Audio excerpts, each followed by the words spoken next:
Speaking of the traffic, it's a travel nightmare. Millions who are just trying to get home after the holidays now.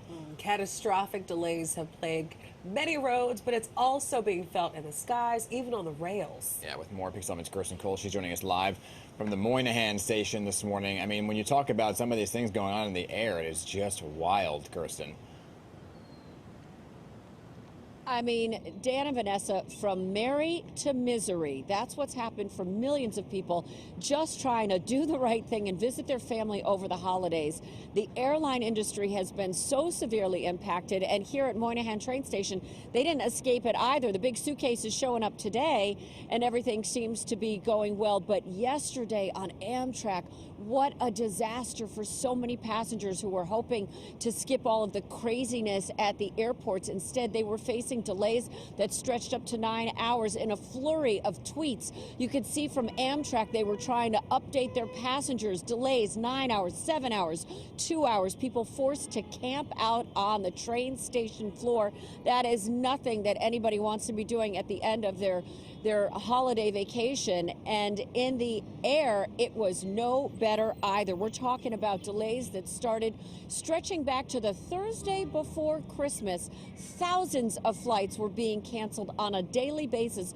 All of this due to this massive winter storm that has plagued much of the nation, more than half the country, for days on end, with snowfall, with excruciatingly cold temperatures. When you combine that with so many passengers trying to leave at the same time, they were at the whim of the weather, and the weather won. Yesterday, there were 12,000 delays and cancellations across the country. The biggest headache for Southwest, which canceled up to 80% of its flights over the past 2 days. The Department of Transportation now saying, yeah, we're going to look into this, that they're concerned by Southwest's unacceptable rate of cancellations, delays, and reports of lack of prompt customer service. They're going to examine all of that and whether Southwest is complying with its service plan. Southwest coming back and saying, yes, we also agree that this was unacceptable. They offered their heartfelt apologies, but oftentimes we're not offering a hotel room, and they're not required to, because when it comes to weather delays,